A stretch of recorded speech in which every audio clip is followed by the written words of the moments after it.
Hello and welcome to everybody listening to this interview. I'm Aurora Campbell, Business Director at the IAPC&M.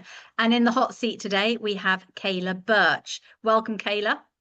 Thank you. I'm glad to be here.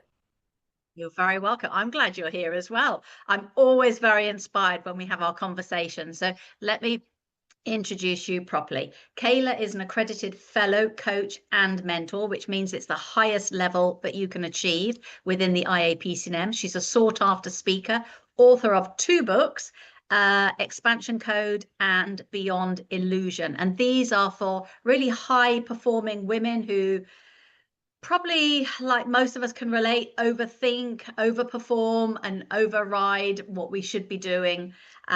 So yeah, we definitely want to read that, and I want to read the Beyond Illusion. That's got my next book. So Kayla is the creator of Coaching Mastery Certificate, which is an advanced coach training program. So anybody who's out there thinking, I want to add coaching to my skill set, or they're looking to develop their coaching skills, that's probably the program for them. And also, you're the creator of the trigger response method, which we will dive into. So, you're a real powerhouse of a woman. I know that. You homeschool 4 children, you're a fire starter, you follow through. I'm really keen to know, outside of coaching, Kayla, what fills your heart with joy? How do you replenish your own energy? Yes, for me, it's actually, and I know it's so cliche. I know it's so cliche, but the work that I do is truly what replenishes me.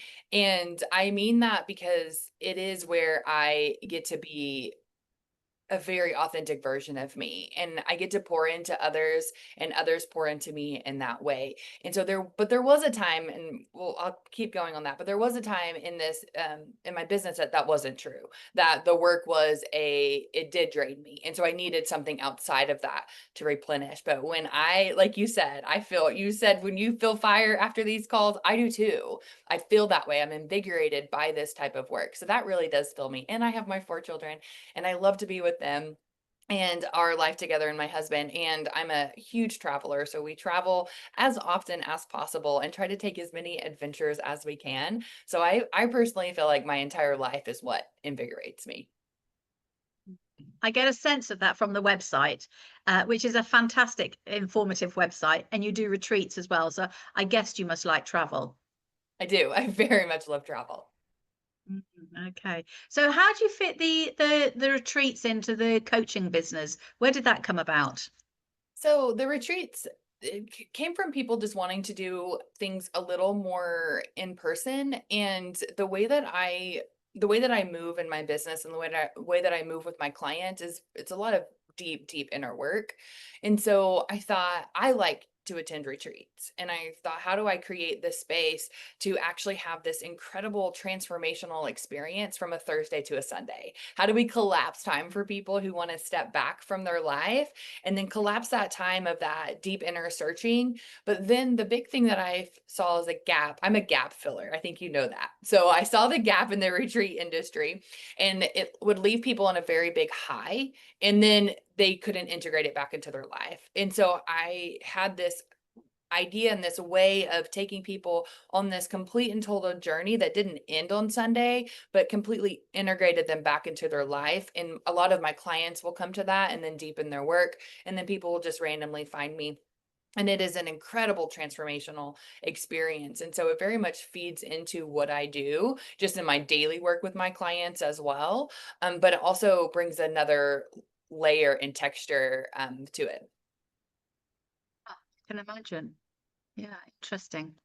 So what drove you as a great coach to high performing women? What drove you, or what was the catalyst to you thinking, right, I'm going to create my own coach training certification program? Yeah, also a gap. So again, gap filler.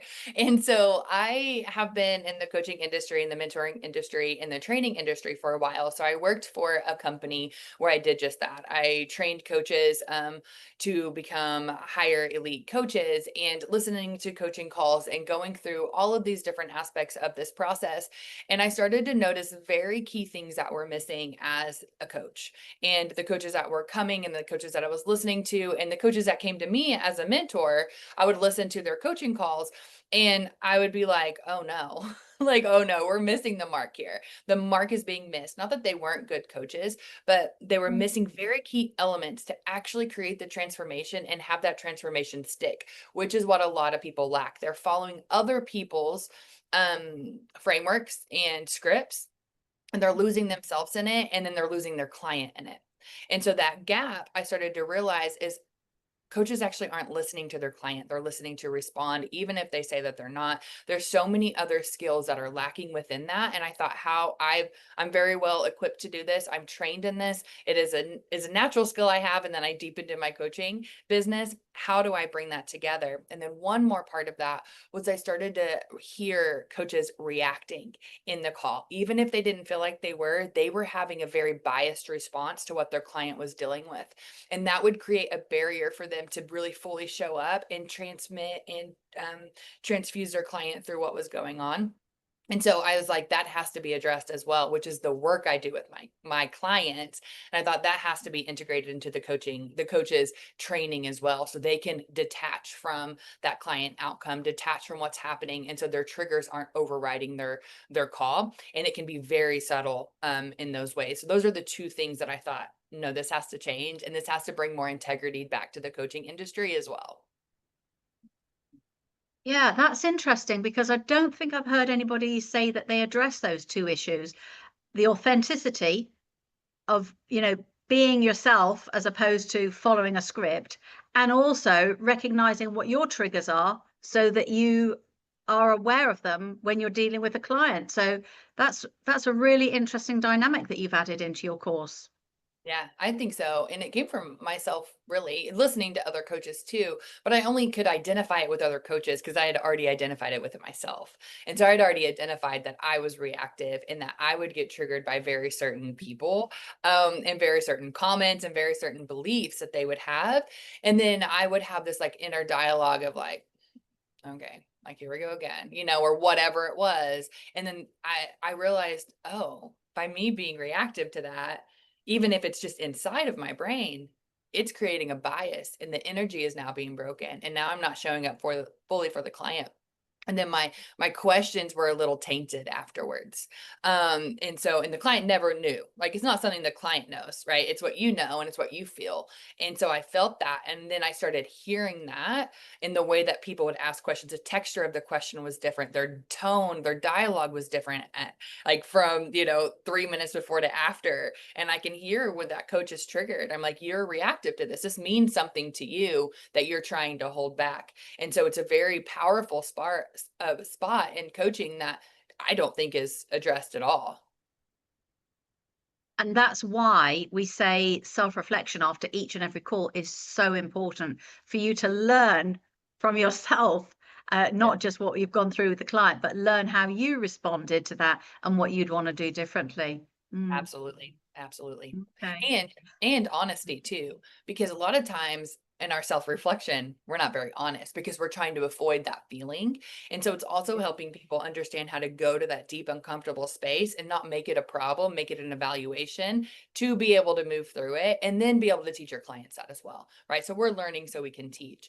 Because what I see in self-reflection, there's not a lot of it because we're not very honest with ourselves. We're still in avoidance, right? We're still in patterns of avoiding and comfort, and we don't want to see some of those things. And so it's also that added layer of like, you need to be honest with yourself so you can be the best coach possible. Yeah. And to be honest, takes a lot of courage, doesn't it? So much. Now, I get the sense from looking at your videos and your pictures and your website, you're very relaxed in your training and you enjoy everybody else to be quite relaxed. How would you describe your mythology?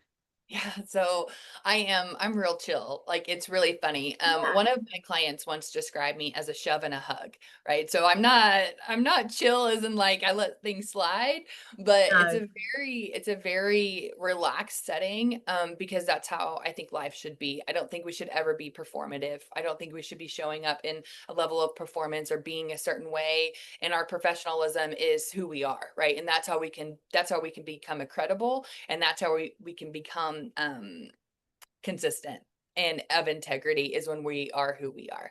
And so that's the way that my methodology is. I approach that with my training is just very open. Like it feels like you wouldn't even believe what we get done and how we get it done. And you feel so, it's like relief every time because we just start to chip away all of these performative natures that we have, and you realize you don't have to do it anymore. So it's part of my methodology, right? With the trigger response method as well. It is built into that in that way. Do you want me to go into the trigger response method as the methodology, or just kind of like the way that I present it? It's interesting. Carry on. I don't want to stop you. Yeah. So the one big thing about kind of like this relaxed way that I show up online is, and it's really interesting too, because if you go to my page and everything, it's still very professional, right? But you get the sense that I just love this work, like you said. And that comes from truly doing the work on my triggers, because it wasn't like that. I used to overthink every post I made. I mean, every single time I showed up online, every time I was going to do a video, I'd be like, oh, like so rigid, so like I wasn't me, because I was still being triggered. I was still performing to get other people to like me and accept me, and to think that I was the authority and that I knew what I was talking about, instead of just showing up as that essence of that being. And so that was a big shift. And that's that trigger response method. It takes you and helps you identify what it is that's you're reacting to in the external world, so you can really show up as that very true, pure, authentic version of you. I get a sense that you've studied Buddhism as well. Again, with that illusion, the book on illusion and awakening, and having broken down the ego and not being Yeah. worried about being perfect, which most people, particularly new coaches, just can't let go of. So I can see that on here that you've done a huge amount of work on yourself. Yeah, absolutely. I like to take my inspiration, my worldview from a lot of different texts and books and belief structures. Very eclectic in that way, for sure. But yeah, Buddhism is definitely one that I have studied as well. Yeah. Now, I know from previous conversations, you're very concerned about the lack of integrity in our industry. How do you plan, or what are you doing to make a difference so that prospective students can think, yes, this is the program for me. This is the woman that is making a difference in our industry. Yeah, absolutely. And I love this question too, because it's, we have this idea and we're sold this, bill of goods that just because you've experienced something, that's enough. Your life experience is enough to become a coach. And there is a level of truth to that. It is enough to become a coach, but it's not enough to be a qualified coach. It's enough to get you to some point. Right. And you can only help somebody as far as you've been able to be helped. So the way that I look at this is I want all these people who have had their world shattered and they were able to put it back together, whatever way, whether that's with their health or their, mental, emotional state, or with their business. I want all of those people that have the lived experience, because we do need lived experience. So I want to take those people who are so passionate about this work and their lived experience and take them to an entire different level, because now they don't just have the lived experience, they actually have the qualified skill to back it. Now they can actually move people through the transformation that they want to, and they become powerhouses in their industry. They become credible. They become the go-to person, because once again, they're not just lived experience. They're lived experience that now has been transmuted into deep skill that can actually help the client get to where they want to go. Yeah. And I think when we've talked in the past about integrity, it's also why it's important that when you're choosing a course, which may have great content, but if it's like a super short course for like 2 days for so many dollars on Facebook, on Monday morning, you can't call yourself a coach. You have to earn that. You have to serve your apprenticeship and have those experiences with complex and sophisticated client needs over a period of time, and the support of a supervisor, coach, mentor like yourself. But what would you add to that in terms of doing your due diligence, Kayla? Yeah, so I think it's really difficult, right now, like we've talked about in the past with the where the coaching industry is, because you can't even pull up your LinkedIn or your Instagram without the someone's title being coach, right? Or mentor. Yes. And so there's a lot of what is the training you have?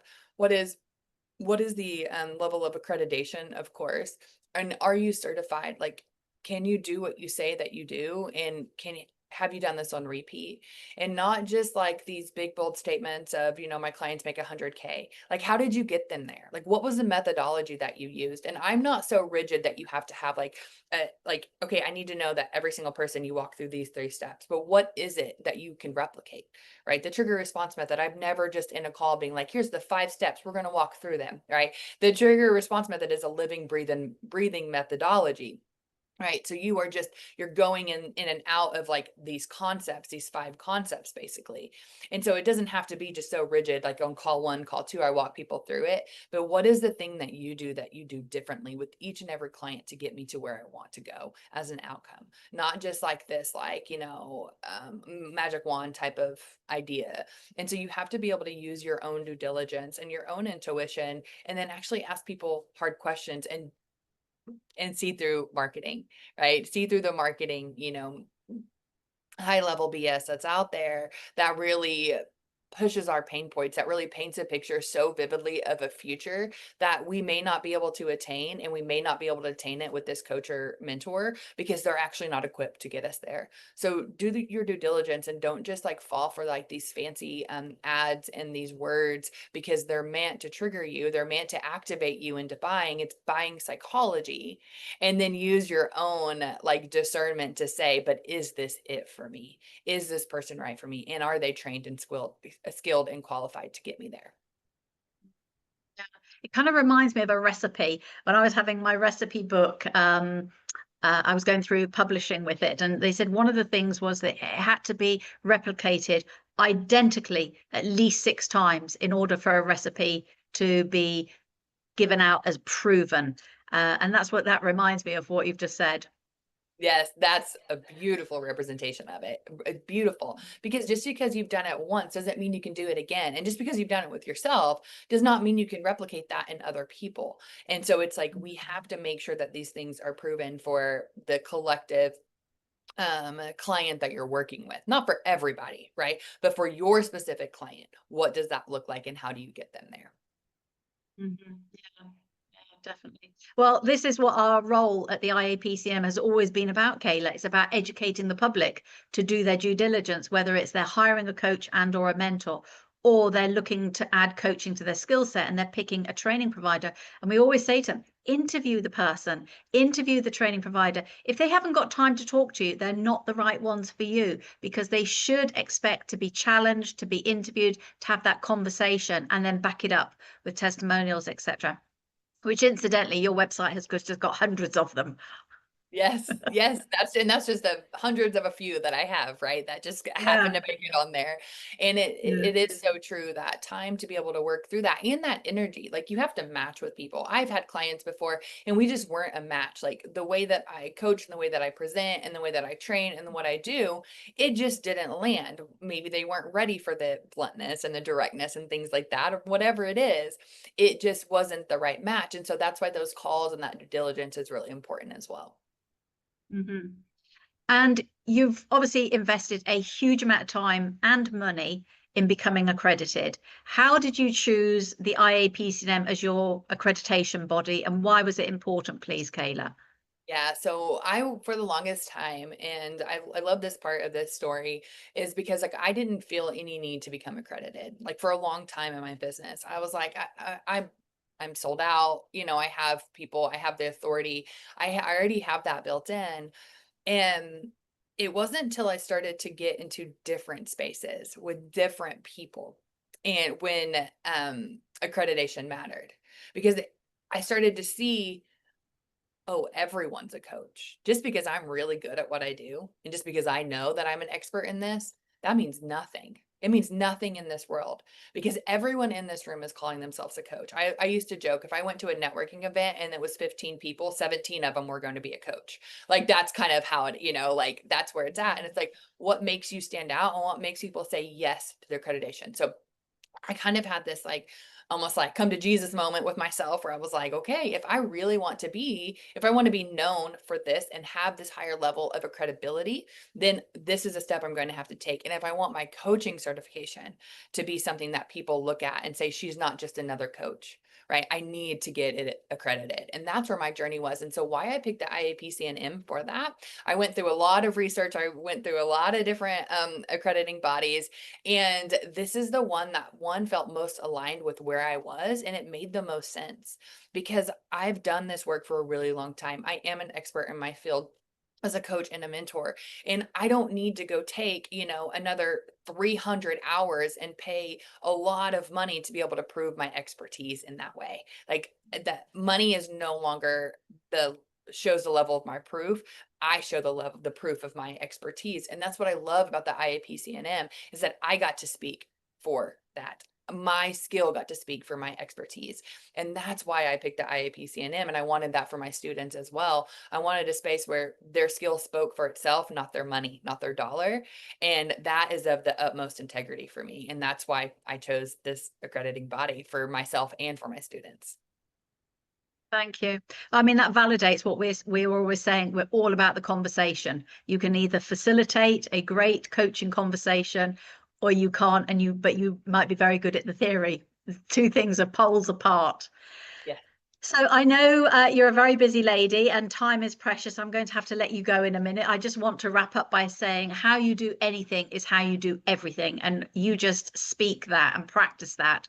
So what I would say to people listening is, if you want Kayla to be in your dream team, either as your trainer or your coach and or mentor as a high level woman in particular, then you want to have Kayla in your dream team. So I think we've given everybody a taster. I get lots of inquiries all the time, Kayla, about I'm looking at the training provider directory. I've picked 2 or 3. Who should I go with? And I say, watch the video. You'll get a feel for the energy, the philosophy, the mythology, and the personality behind the name. So thank you very much for sharing who you are, what you do, and how you do it differently, because that's really, really important. So good luck. And thank you very much, Kayla. Thank you so much for having me here. You're welcome.